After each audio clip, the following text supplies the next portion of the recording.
Hello and welcome to the Ideal Nutrition Podcast. My name is Aidan Muir and I'm here with my co-host Leah Higl, and this is episode 105 where we are talking about whether eating breakfast helps weight loss. This is a topic that goes back and forth in the media all the time. One thing that I find super interesting is that not the thing I'm most proud of, but I spent a lot of time reading Alan Aragon's research review, dating back to I don't know when it started, whether it was 2007 or something. I don't know, there's been a lot of hours poured into reading old copies of this research review that's just summarizing research as it comes out. And very wild to think that every month pretty much, he is summarizing a new study on whether breakfast helps weight loss or doesn't, and they have different findings very often, which we're kind of going to talk about and summarize a little bit. But it's interesting being one month will be okay, this one, it helps weight loss, the next it doesn't, and I'm why does this exist and everything like that?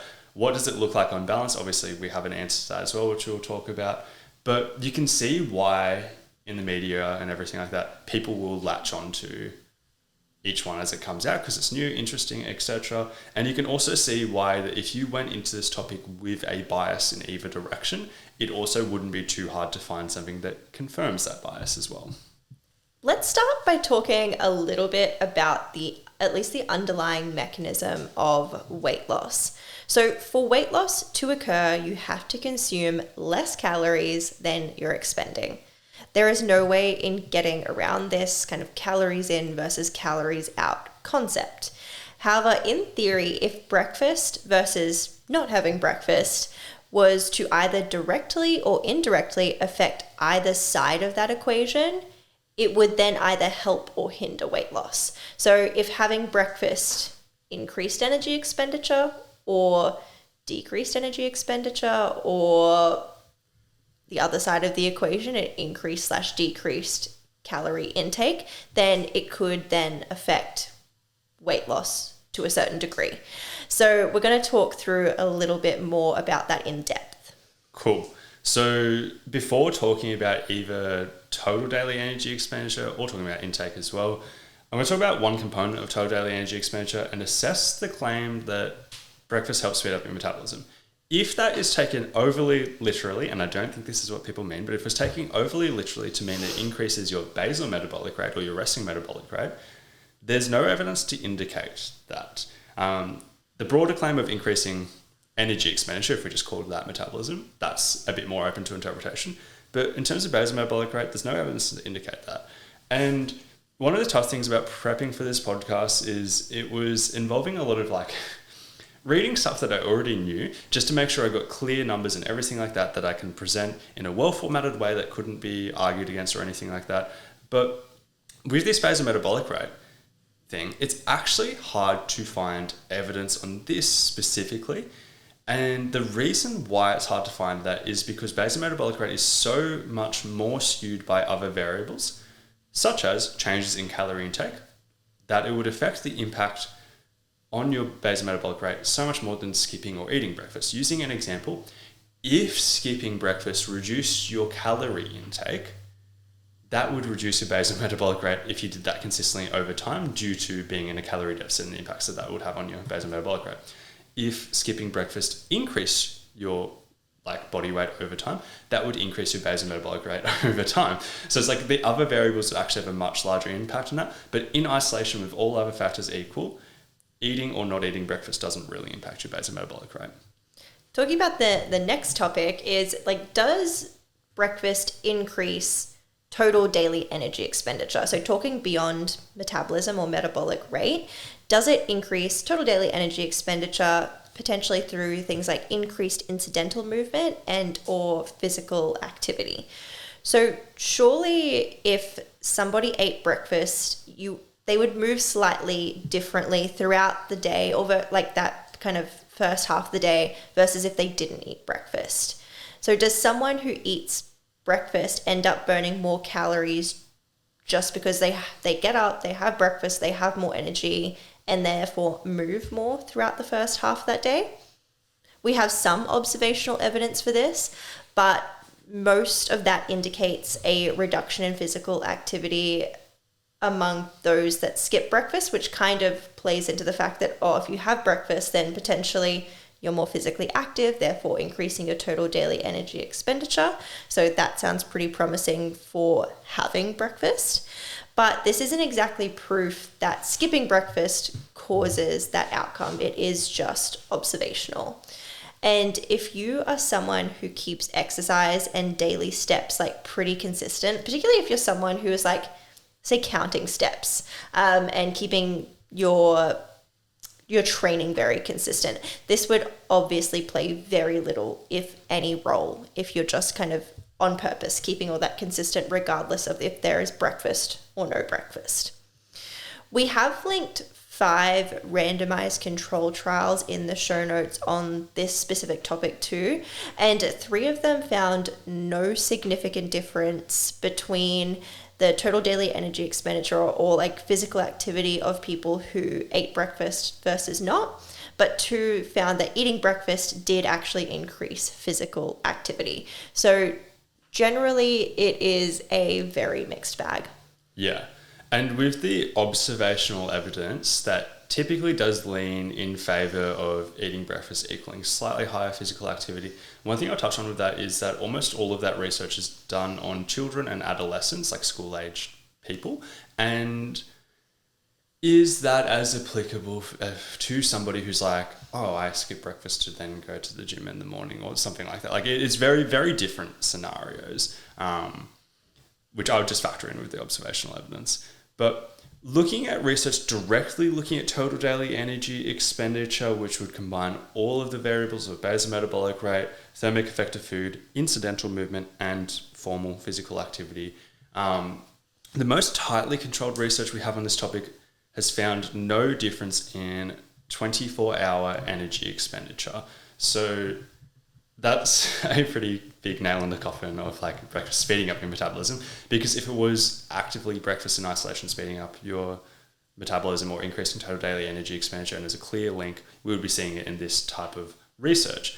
But there obviously can be individual exceptions to this, because if you are somebody who noticed a huge difference in your desire to do physical activity if you ate breakfast versus if you didn't eat breakfast, that would have a pretty decent impact on your total daily energy expenditure.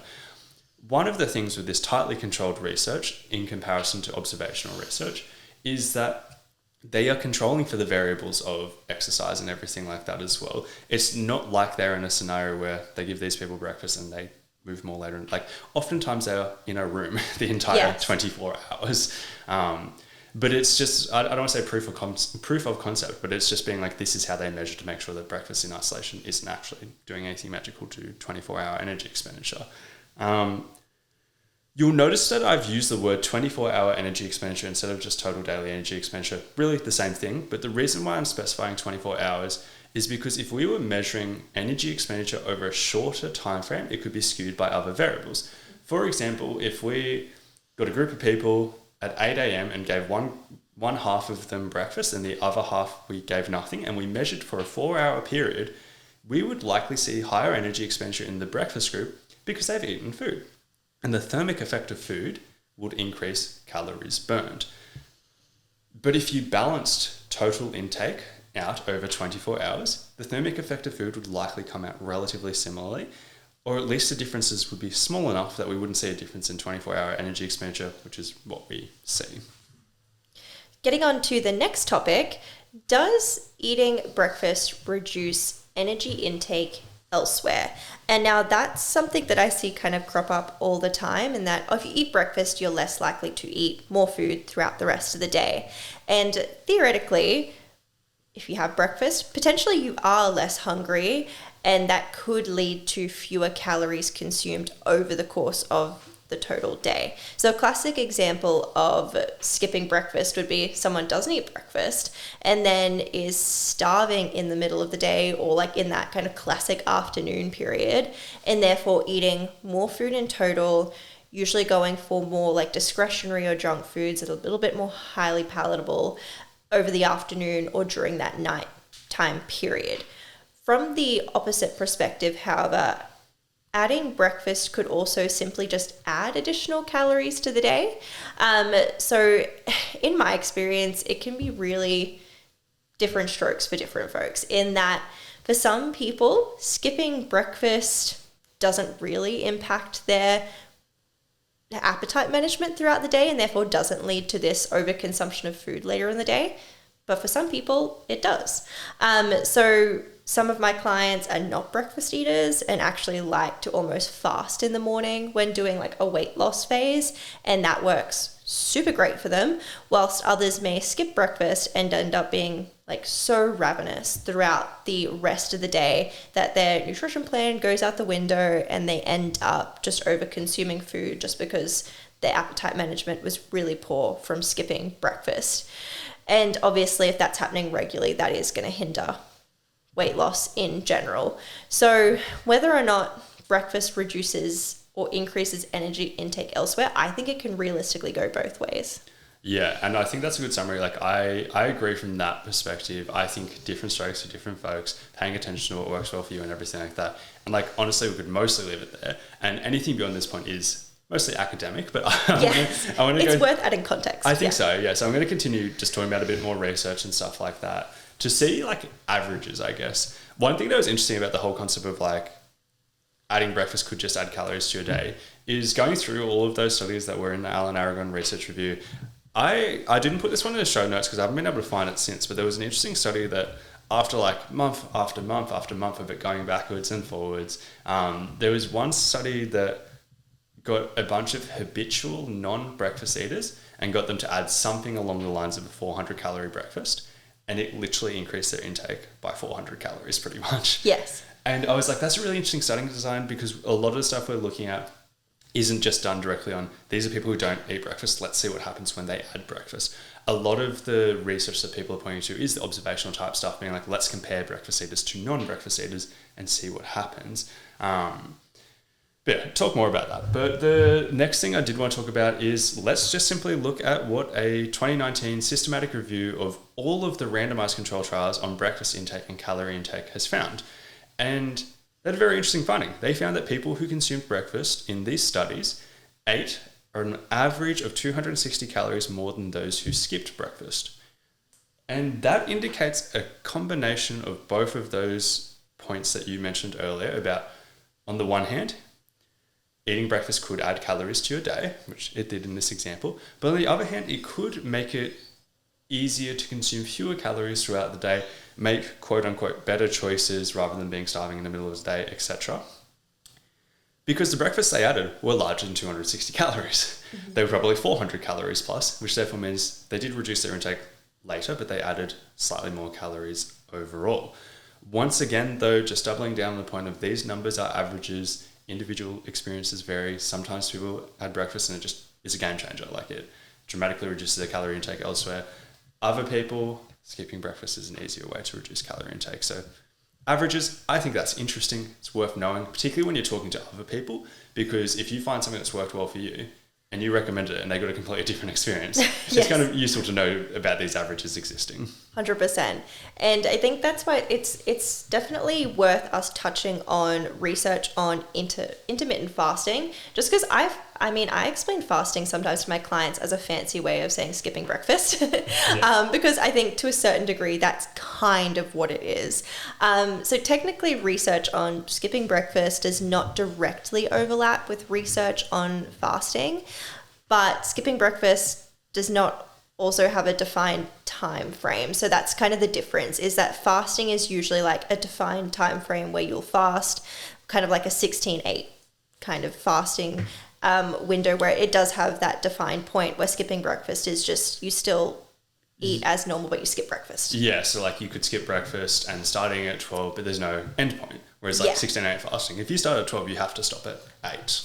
Yes, 100%. Yeah. And like obviously that's a pretty big difference between the two, but I still think there's enough overlap to kind of draw parallels. Yeah, and I think the reason why it's important to look at research on intermittent fasting is because there's a large gap in the research if we don't. If we just look at skipping breakfast, that randomized control trial, I believe it had about 13 studies in it, whereas like intermittent fasting studies, there's a lot more than 13 studies. Yes. Yeah. So looking at a 2020 systematic review on intermittent fasting found that all 27 randomized control trials resulted in weight loss on average. Once again, this was simply due to a reduction in calorie intake. So nothing else too kind of fancy going on there other than it is affecting that part of the calories in versus calories out equation. In isolation, this does look like a huge win for skipping breakfast, but it is also worth factoring in other key points. So just going through those individually, is your hunger management throughout the day better or worse when you fast/skip breakfast? How does skipping breakfast change your behaviors in regards to both food and exercise throughout the day? What if you have training in the morning? Do you want to do that fasted? So is it worth skipping breakfast? Is it worth fasting for that outcome if you train in the morning? What if you just generally enjoy breakfast and like going out to eat in the morning with friends? Is it worth having a fasting / kind of no breakfast food rule in that case? So even though it looks like a win for skipping breakfast, I still kind of go back to different strokes for different folks. Like some people will find it a huge win. Other people, it just won't be a huge win at all. Or it would just add in an extra food rule that makes things harder for them. Yeah. Particularly because like all 27 studies resulted in weight loss. Some of them were very, very, very modest weight loss, but all 27 did result in weight loss. But that's when all the other factors come in. And another thing to factor in with these studies is, one, duration. Then it's not like they're fasting for a lifetime, like they're fasting for a defined period for a randomized control trial. And two is also incentives. Like if you know you're in a study for 3 months, for example, and you've just got to fast until, say, 12 p.m. as an example, you're like, I can do that for 3 months for a study that I'm being held accountable for and everything like that. If your friends go out to breakfast on a Saturday morning or Sunday morning, for example, maybe you say no during that duration. But when you're looking like, do I want to say no for the rest of my life? Like that's when like a lot of the other variables come into play, and once again, different strokes for different folks kind of thing. It's like, do you really enjoy doing that? Yeah. Yeah. A lot of angles to look at that from. So we've kind of spoken about calorie intake, but we haven't directly looked at weight. So that same 2019 systematic review that found the increased calorie intake of about 260 calories from people eating breakfast versus skipping found that there was minimal difference between the two approaches, but there was a 0.44 kilo difference trending towards the breakfast eaters weighing slightly more. So on the one hand, you could look at the minimal difference aspect. On the other hand, you could look at that as a bit of a nail in the coffin for the suggestion that eating breakfast helps weight loss. Like if you have a friend who is looking to lose weight and they aren't eating breakfast, recommending breakfast may or may not, like it's probably like, it's not a surefire thing to help them kind of thing is what I'm getting at. That's the randomized control trial research, but the observational research has a bit of a different story, but we need to look at that through a bit of a nuanced lens. So the observational research tends to find that people who consume breakfast have lighter body weights than those who do not. Once again, as I mentioned, a lot of this is on school-aged children, whether primary school or high school. And there's a lot of variables that go on when people are eating breakfast versus not eating breakfast. This doesn't mean breakfast is the cause of that. We also have a lot of research showing that people who eat breakfast typically have diets that are higher in fiber and micronutrients, probably better quality diets overall. So the observational research does find that, but it's pretty open to interpretation too. We're going to wrap up this topic with looking at just the other pros and cons of having breakfast in general. So looking beyond just weight, there are a bunch of other things that matter and that we should consider and should be part of this discussion in general. So breakfast itself can be an opportunity to get in more of certain micronutrients or types of fiber that might not often be consumed at other points of the day. So it is often a good opportunity for most people to get in some whole grains. Usually fruit is something that is consumed at breakfast time, as well as protein and calcium. So usually dairy or milk alternatives are consumed around breakfast time, at least in Australia for most people. So these are things that if we don't have breakfast, we might be missing it, like an opportunity to get these in. We also have research indicating that protein distribution is a pretty good thing, particularly if muscle recovery and things matters to you. So adding protein at breakfast could help with that. And it could also help with satiety. So we know that protein per calorie is very satiating. So if you're having protein at the start of the day, potentially that is a good beneficial thing for satiety. Plus, I think the biggest thing to mention here is the quality of the breakfast. So the quality of the breakfast does matter. So if we're looking at a high protein, high fiber, micronutrient rich breakfast, that is going to be very different in its pros and cons to one that is the opposite of that. So looking at, say, a typical protein oats breakfast with berries and chia seeds is very different to a bowl of Fruit Loops. Like, that's going to have a drastically different impact on things like satiety, energy, etc. throughout that period. So the quality, definitely something that matters. Yeah, and that's also another interesting point when we look at the research, because I think it's very useful to look at the research and everything like that. But when we have, say, 13 randomized control trials that we're looking at, each of those 13 will have their own unique different methodologies and stuff like that. And it's like, how much is that, say, 260 calorie number I kind of referred to impacted by the types of breakfasts that they were specifically chosen? Like, if they had replaced all of those breakfasts that were chosen with higher protein, higher fiber, micronutrient rich breakfast, and then compared that, do we get a different result? Like, obviously there is a different result. But that comes back to some pretty key points. Whether you eat breakfast or not in isolation doesn't really matter. Calories in and calories out is what controls weight loss. For some people, eating breakfast might make that easier. For others, it might do the opposite. And what you have in those breakfasts, if you do have them, also matters. And what you have through the rest of the day also matters as well. And then there's also the personal preference component, and understanding that why this kind of thing matters is because it isn't necessary to have breakfast or to skip it. You can achieve your goals easier by understanding that, because you can choose the approach that you prefer and makes it easier for you to achieve what you would like to achieve. This has been episode 105 of the Ideal Nutrition podcast. If you haven't yet left a rating or review, that would be super greatly appreciated. But otherwise, thanks for tuning in.